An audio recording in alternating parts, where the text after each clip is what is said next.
Welcome to Home Education Matters, the weekly podcast supporting you on your home education journey.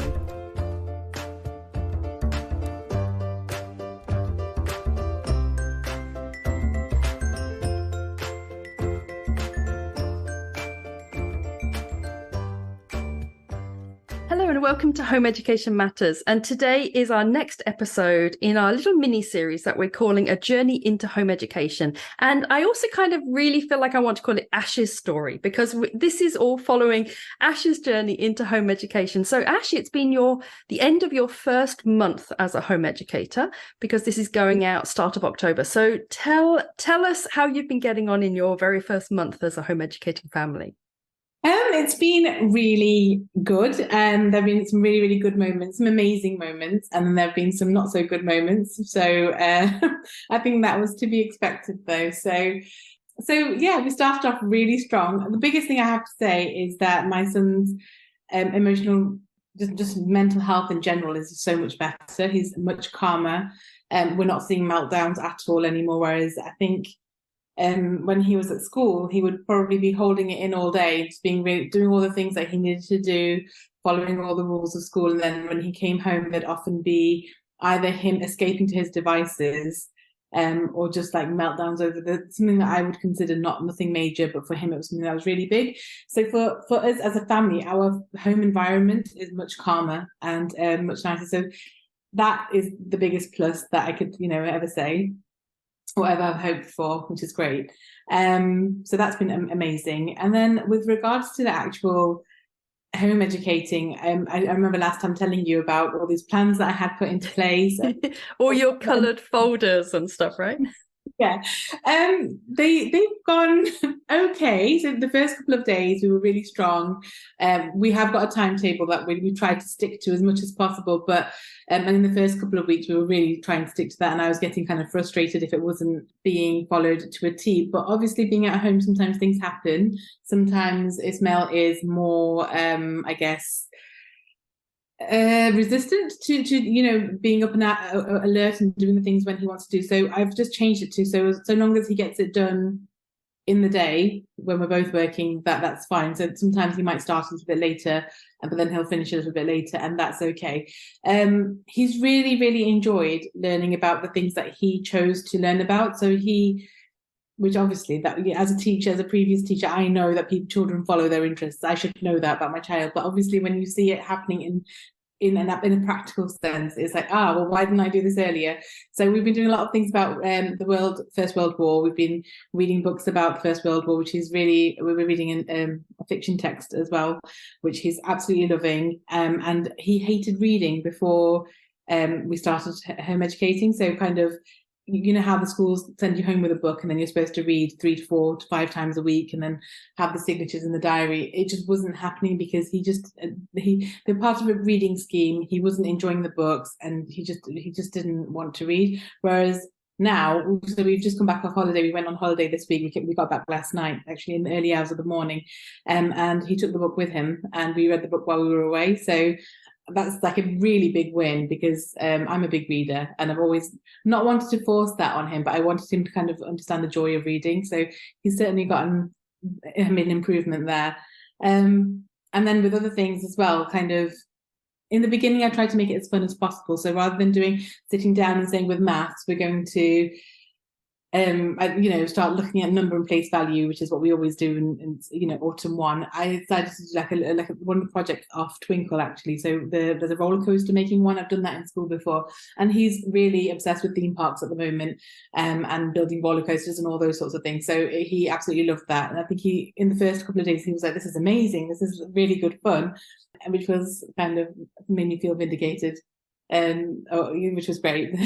But yeah, as time went on, I think some of it got a bit samey for him, and so we had a bit of a lull, definitely. But then we kind of just got back into it again. So I'm not sure if this is kind of normal, that there are kind of peaks and troughs with the learning journey. I suppose just with anything, like with anything, there might be, and I think I just need to be a bit more adaptable to them and just kind of accept that sometimes we're going to get loads out of a day and sometimes we're not going to get as much out of a day as I would have hoped for, and that's okay.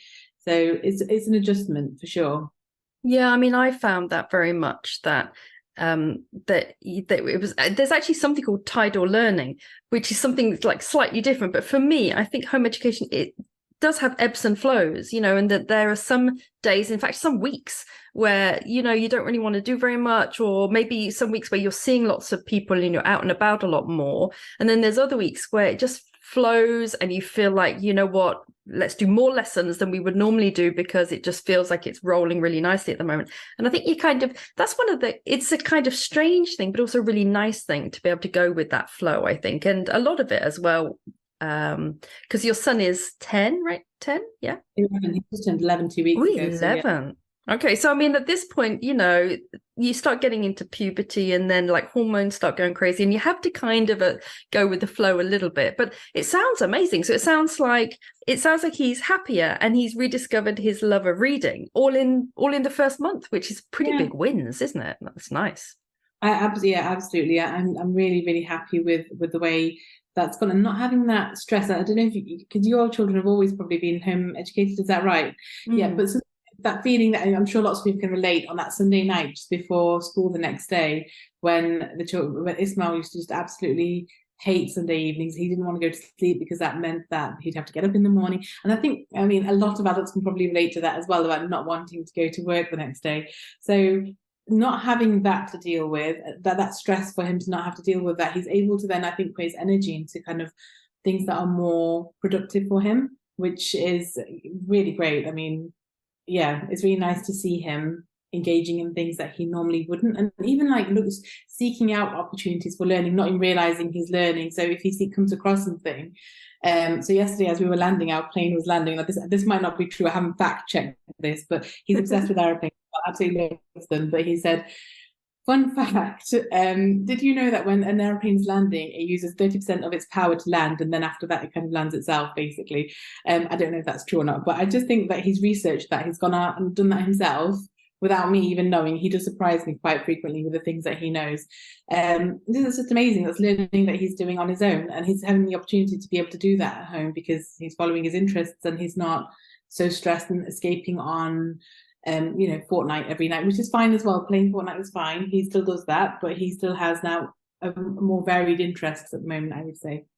I think as well that sometimes when they're struggling at school, they can use things like gaming as a kind of numbing distraction. And that's when things become, behaviors become problematic. If they're choosing to do it because they enjoy it, that's a different thing. But if they're doing it because they're trying to block out their emotional response from school, then that is more damaging, and it's something that's slightly more worrying. So, I mean, it sounds really lovely, but you mentioned at the top of the show that there were some challenges. So, let's not just show the great bits. Tell us about the bits that have been really challenging this month.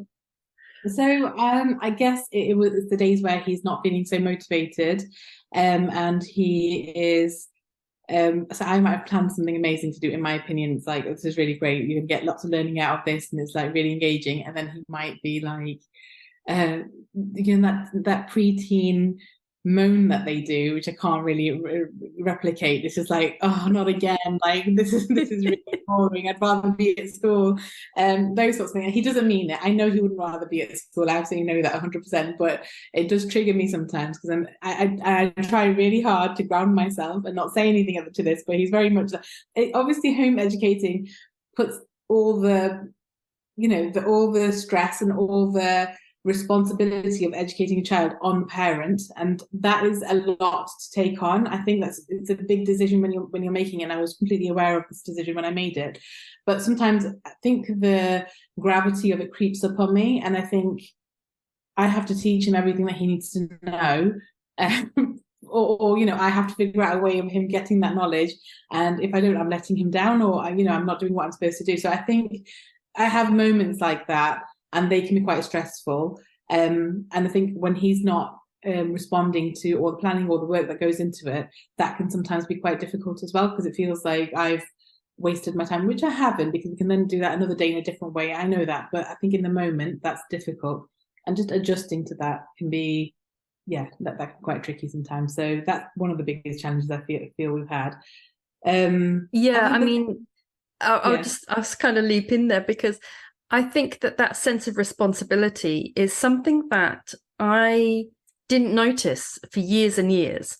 And then my children probably only have about another year to go. And so I've been discussing with some of my home ed friends, that I'm going to be graduating in my mind next year, no longer home educating, although a lot of it stays the same. Like when they go to college, you're still doing a lot of the facilitating. But for me, it feels like I will be passing off the responsibility. And that made me realize, actually, it is a big responsibility. And I think we kind of...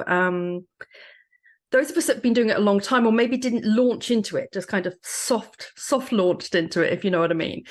We kind of absorb that sense of responsibility without being aware of it. And it's only when we no longer have it, or there's an idea that we might be able to relinquish it, that we realize how big a responsibility it is. And it can feel a bit weighty, and it can make you feel like, oh my God, like I'm the one conduit. Like in IT terms, it's called like the single point of failure, where it's like everything channels through me. But realistically, especially as they get older, they find learning, from like so many sources. And actually, I'm one of the minor conduits now when it comes to learning. But certainly, you do take on that responsibility, even if it's just as a facilitator. You're like the main facilitator.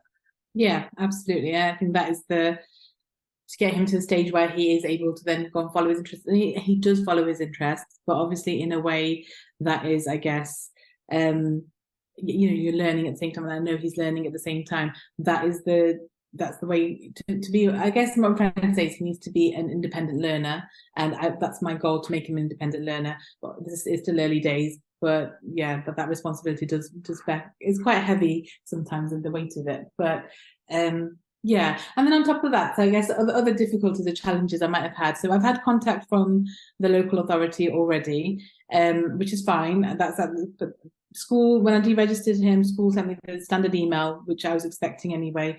And then I had received contact from the local authority. It was a phone call. I asked to keep everything in writing, and then they proposed, or we came up with a date for me providing a report. That's been kind of the middle of November, which is fine. When I've come back from holiday today, and then I've had contact from a different local authority, which was the school's local authority, so them asking me as well for the same thing. But I'm lucky because I'm part of all the Facebook groups, so I actually posted just for some advice, and I got some advice really, really quickly back. So that's always really, really helpful to have. And I know that if I've got any issues, I can go there. That makes me feel very supported. The local Facebook groups are wonderful for that, aren't they? Because they know the different LA officers, and they can give you some really good advice on it. Yeah. Yeah, absolutely. So that's been really helpful. I think other challenges are, I think, socialization opportunities. So I know that's one of the big ones that I'm going to be asked on the report for. And although I have tried to do some research, so we've looked at kind of a coding club that Ismail would go to, and he's been a couple of times, but he's not enjoyed it at all. I think it's been quite difficult for him to actually go there. I think maybe it makes him feel like the vibe is kind of a school vibe. It isn't really. For him, it is. It's a drop-in place where you go in and you do the activity you want to do. There's lots of stations set up, but just going is quite difficult. That's one of the things that he's found quite difficult. And a couple of other as well that I've set up for him, he's been quite resistant to do that. But I suppose, I mean, I'm trying to find a balance between not forcing him to go, encouraging him to go, and kind of like not turning him off to the whole idea altogether. So that's quite tricky, as to know how far I should push him with regards to that, and making sure that I'm still fulfilling my duty of providing him with opportunities to socialize.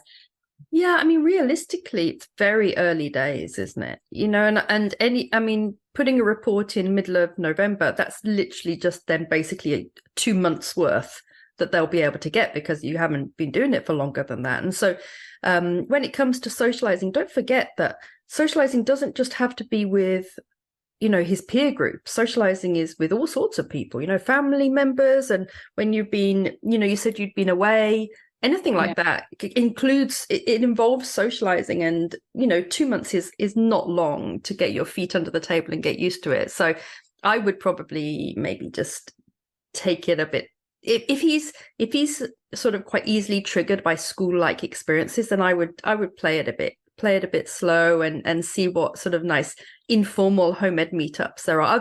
Is there much going on around by you when it comes to just meetups? So I don't know if I'm not researching it well enough, but I have like I am on the local Facebook group, but a lot of things seem to be kind of under tens, and him being 11, he's kind of just above that threshold, and not quite in the teen area yet, where there are some other opportunities. So I even thought about maybe starting something myself, but like we're still early days. I'm starting a new job on Monday, so which is a remote job, so I get to work from home. But there's just a lot going on, so I kind of want to settle into a bit of a pattern before committing to something, and seeing what kind of what people would want to do in the area. Because I'd love for him to be able to pursue something that he enjoys, but in the company of other children. And I completely understand what you're saying with regards to the socialization happens in lots of different ways, and his confidence has grown so much with regards to just being able to go and ask somebody. So on the resort we stayed at, he was able to go and order drinks for us all, or he was able to go and that sounds really bad, doesn't it? It sounds like I'm 3 whiskeys and go and get his own drinks. No, not like that. So he volunteered to go and get his ice cream. What flavor do you want? All those sorts of things. So he was able to talk to. He is able to hold conversations outside of his family and able to mix with other people to an extent. Yeah. So I think you're right. I just need to keep reminding myself. I am quite.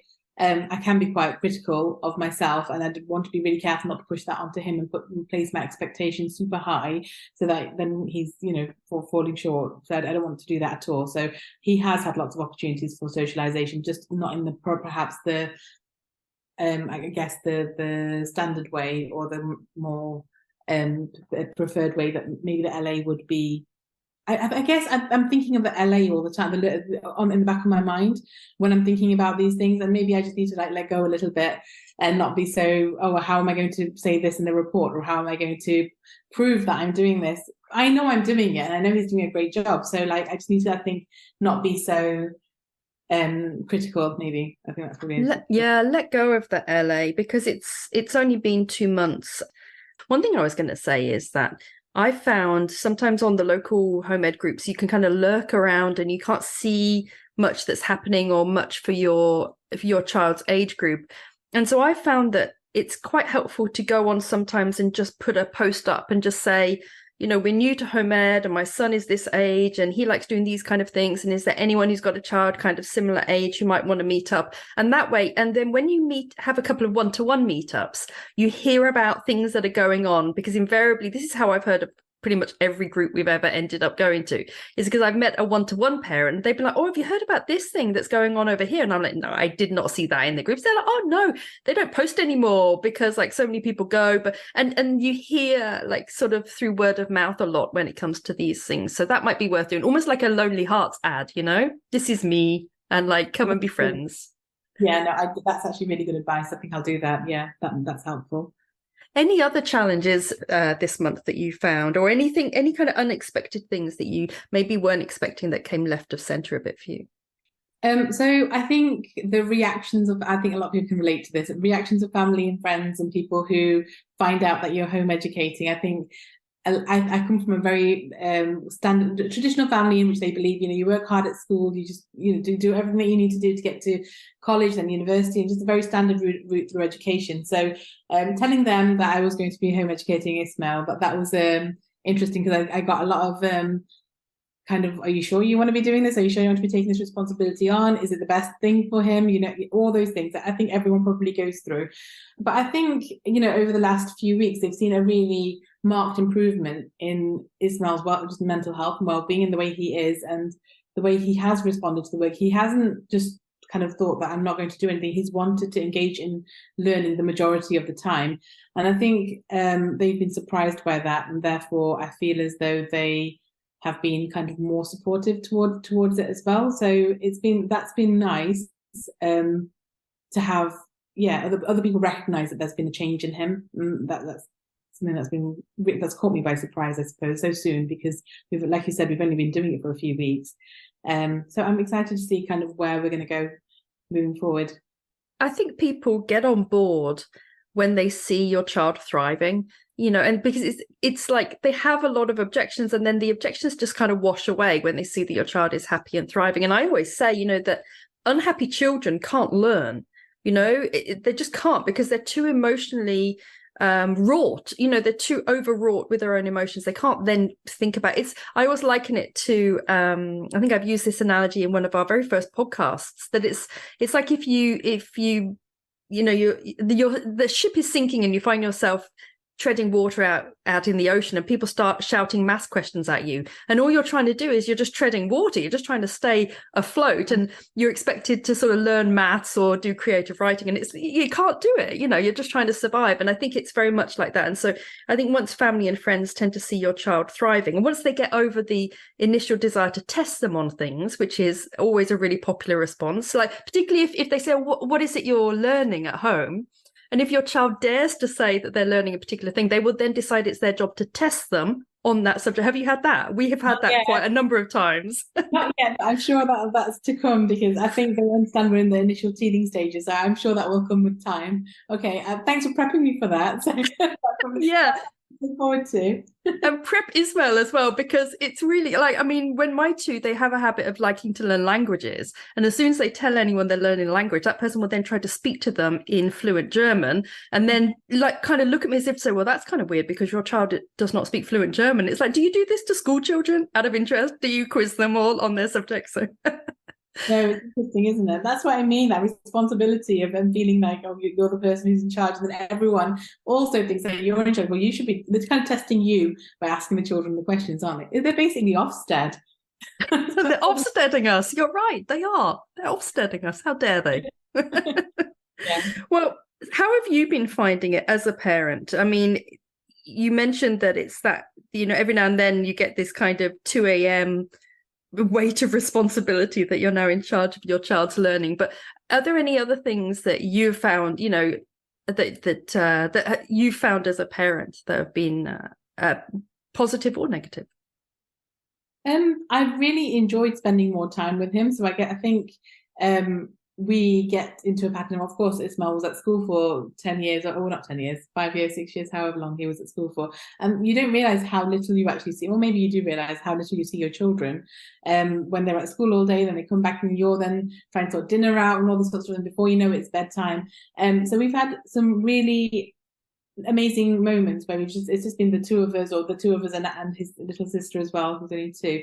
So we do have moments where it's just nice to have that time with him, and I think because of that he's felt more connected, which is always really important. I always say this with all my classes, that building that connection, like you said, is really important, so the child feels comfortable. But we don't need to then have to stress about doing those. I don't feel guilty about not spending enough time with him in the evenings, because we've spent the whole day kind of pretty much together, or he's been around, we've been talking throughout the day, and that's been really positive. And I think he's just been, this is bad to say, he's just been nicer. He's just been nicer to me. It's almost like he's all the when they get to that pre-teen age and they're all kind of like, oh, you can't hold my hand in public and all that sort of, that happened a few years ago, to be fair, but he's not holding my hand in public, but he's being nicer to me. I get the, oh, I love yous again, and just things like that I haven't heard him say from a place of kind of just being happy for a long time. So that's been really nice, and just the time that we spent together has been really nice. I'd say that's been something that's been really positive. It's a really lovely kind of slow, relaxed, positive tempo, isn't it, when you home educate? And I think a lot of parents, they maybe worry that they are going to be spending all this time with their child, and they think when they're in school, and they think, oh, that can be quite fraught sometimes, and it can be quite difficult. But actually, I find that when you home educate, you do fall into this kind of relaxed, sort of friendly vibe, because you just hang out together all the time, and it's a positive, right? Absolutely, yeah. And it becomes, I think the relationship just becomes better. It's less kind of stressy. It becomes more, let's work collaboratively. Let's do this together. Let's figure this out together. That's so nice. Yeah, it has been really nice, to be fair. It is that, and it's, do you know what's nice? Being able to go on holiday and like in term time, and not having to, and knowing that he's still working while we were away, he's still learning things. He's, he took a special interest in certain things while we were away, and having all that, it's just been really nice to not feel guilty about taking him out of school or those things. So that's been really enjoyable. And then being able to come back the next day, and he can relax today, he can do what he needs to do today, and, you know, do the learning that he wants to do and not have to stress about the fact that he's going to be at school at 9 a.m. or whatever time, half It past is 8. nice. It's really nice. And like, in actual fact, we traveled a lot because we used to world school. So we lived all over. And I mean, I remember sitting on like 12-hour plane journeys, and my two would have their lesson books open on the little lap trays and stuff, because, you know, you can learn whenever. But then, for example, next month, my two are having an entire month off because they're volunteering over in Sri Lanka. And so we're just doing nothing. They're doing no lessons, nothing for a whole month. And that's okay, because you can have this, you can do it whenever you want in your own flow. And it's really nice. That freedom is really nice. Because people don't know this, but surely people don't know this, because if they knew it, why wouldn't everybody do it? I just don't understand that. I always think that. Yeah, and the thing is, you know, when you start thinking about schools, and then we've not really had this, but then other people have had, like, where schools are saying about attendance of children, and even if they're sick or poorly, they're not being sent in, and all those sorts of things. The schools just get a very strong grip on you, don't you? And then you have to answer to them, and like they're the authority figures, and they know better for your children than you do. And that's something that I find really difficult, because I know they have to do their welfare checks. I understand that, but if you know your child best, you should be able to then, I guess, decide whether they go into school if they're sick or not, and be responsible for that. So I just like that there's no stress here. We've not had any sick days so far. We've not needed to have any sick days so far. So it's just nice. I really enjoyed it. It is nice. And I would encourage you to like go with the flow of it. You know, some days if he's just not feeling it, ditch it all and go to the park. Or, you know, did you go to the Imperial War Museum? Yes, we did. Yeah, we absolutely loved it. It's really good there. And it's not just the First World War, it's the Second World War as well, but we focused on the First World War things. And but don't ask Ismail, because his takeaway from it was that they have the best chocolate cake in the chocolate. I told you the cafe is awesome, right? It really was. Yeah, he absolutely loved it. So he came back and everyone was like, oh, how was it?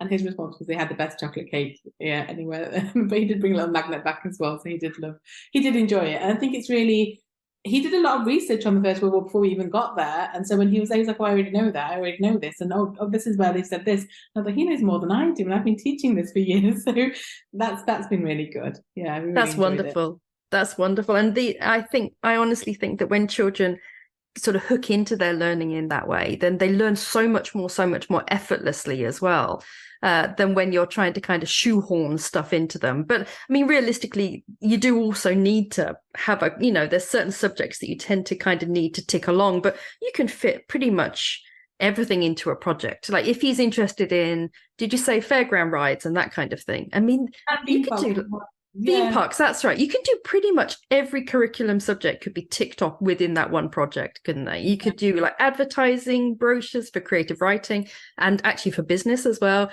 You could do maths, which could be all the kind of curves and gradients and things like that. And then you could do languages. So he could design a poster that has like information in 10 different languages. I mean, there's so much you could do. It's so interesting. Yeah, it is. And that is the thing there's like a brave step going into that and saying that that's what I'm going to do, and that's the focus. Because kids also lose interest really fast, so then you're having to then plan something else really, really quickly. But you're right, he really got a lot out of that first few weeks. He really enjoyed that, and we could have extended it and gone on, but then I went to the old books and said number and place value needs to be looked at, basically, and we have to look at that. But he's been okay with it. I am a little bit like, yours have done GCSEs, haven't they? Or they're doing their GCSEs. So how did they? That's what stresses me out. What if Ismail's not prepared to do standardized testing, and then he is asked to? Then how do I get him to? I guess that's something I'm going to have to learn over the course of our journey. Well, he's 11, right? So actually, I would be recommending thinking about that now. As I've actually done a podcast on exams. I would recommend listening to it because my son both my children sat their first exam at 13.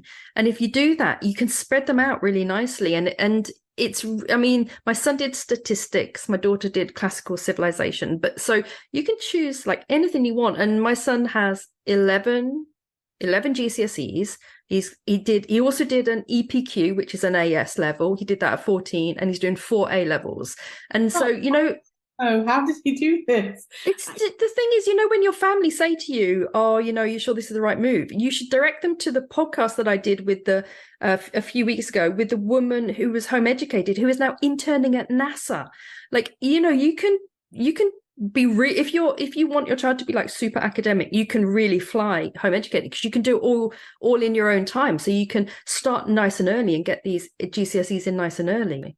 I think I've gone over, like, I think I've just gone a bit too much. I think I've got my own knowledge as a teacher. I've been having taught for over a decade. So I've got my own experience, and I've got lots of friends who are teaching year 6 at the moment. So I've asked them for their kind of slides and the things that they're doing. And then I'm looking at, like, Twinkle have got their own little thing as well.